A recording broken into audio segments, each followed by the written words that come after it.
आप देख रहे हैं पॉइंट बिहार। आइए जानते हैं बिहार की आज दिन भर की टॉप और प्रमुख खबरें। पटना में मेट्रो सेवा जल्द शुरू होगी। पहले चरण में न्यू ISBT से भूतनाथ रोड तक मेट्रो चलेगी। ट्रेन हर 20 मिनट में आएगी और रात 10 बजे तक सेवा चलती रहेगी। किराया 15 से 30 रुपए के बीच होगा। प्रत्येक ट्रेन में महिलाओं और दिव्यांगों के लिए सीटें आरक्षित होंगी। सभी कोचों में मोबाइल और लैपटॉप चार्जिंग, CCTV कैमरा और पैनिक बटन जैसी सुविधाएं होंगी। पूरा मार्ग एलिवेटेड है, जिसमें 0 माइल स्टेशन भी शामिल है। बिहार सरकार ने त्योहारी सीजन में दूसरे राज्यों से आने जाने वाली अंतरराज्यीय बसों के किराए में राहत देने के लिए 24 करोड़ 6,36,000 रुपए की मंजूरी दी है।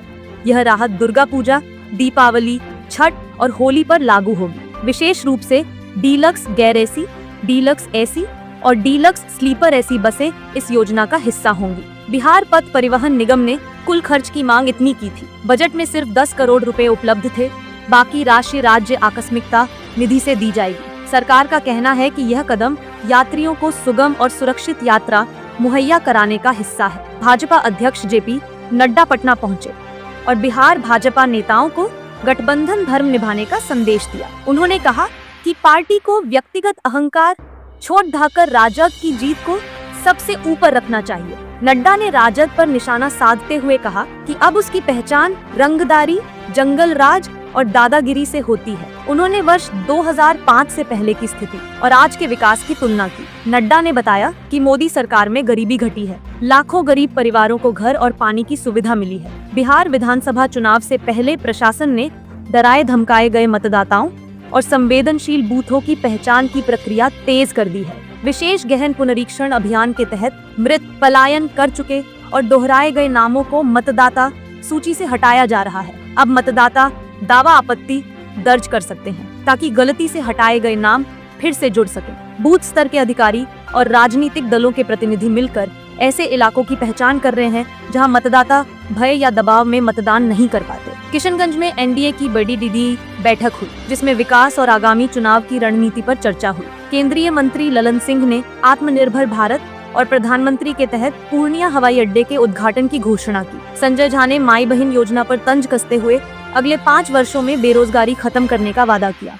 मंत्री लेसी सिंह ने कहा कि CM नीतीश कुमार के नेतृत्व में राज्य में विकास तेजी से हो रहा है और महिलाओं को समर्थन राशि देने का निर्णय लिया गया है। बैठक में यह संकल्प भी लिया गया कि चारों विधानसभा क्षेत्रों में NRDA प्रत्याशी जीतेंगे। प्रियंका गांधी का बिहार का दूसरा दौरा तय हो गया है। वे 28 सितंबर को राज्य आएंगी और उस दिन 2 जनसभाएं करेंगी। हालांकि सभाओं का स्थान अभी तय नहीं हुआ है। इस कार्यक्रम में महागठबंधन के अन्य नेता भी मंच साझा करेंगे। इससे पहले प्रियंका गांधी राहुल गांधी की वोटर अधिकार यात्रा में शामिल हो चुकी हैं।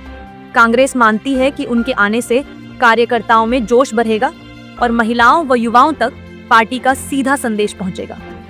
लालू प्रसाद यादव ने डबल इंजन सरकार पर कड़ा प्रहार किया। उन्होंने कहा कि NDA की सरकार पूरी तरह भ्रष्टाचार में डूबी हुई है।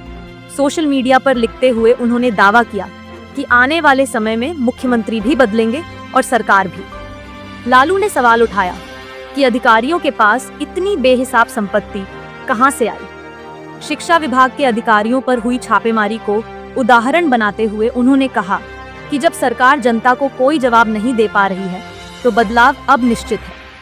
पटना में बर्खास्त संविदा कर्मियों ने भारतीय जनता पार्टी कार्यालय का घेराव किया और जोरदार प्रदर्शन किया।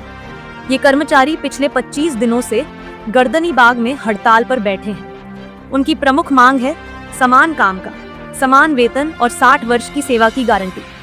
उप मुख्यमंत्री विजय सिन्हा मौके पर पहुंचे और बातचीत कर समझाने की कोशिश की, लेकिन कर्मचारी अपनी मांगों पर अड़े रहे। एहतियातन भारी पुलिस बल तैनात किया गया। हालात को देखते हुए भाजपा की बैठक गेस्ट हाउस में शिफ्ट करनी पड़ी। इंडिगो एयरलाइंस 17 सितंबर से रांची से पूर्णिया के लिए नई फ्लाइट सेवा शुरू करेगा। यह फ्लाइट कोलकाता होते हुए सप्ताह में 3 दिन सोमवार, बुधवार और शुक्रवार उड़ान भरेगी। रांची से यह सुबह 7:40 पर कोलकाता के लिए रवाना होगी और कोलकाता से दोपहर 1:40 पर पूर्णिया पहुंचेगी।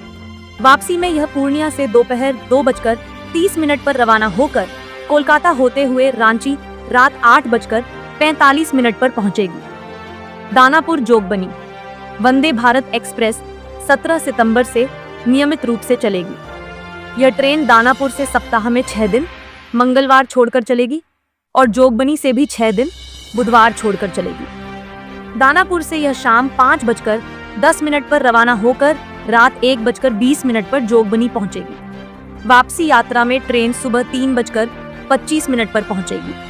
मिनट पर जोगबनी से निकलेगी और सुबह 11:30 पर दानापुर पहुंचेगी। यह सेवा सीमांचल क्षेत्र को सीधे पटना से जोड़ेगी।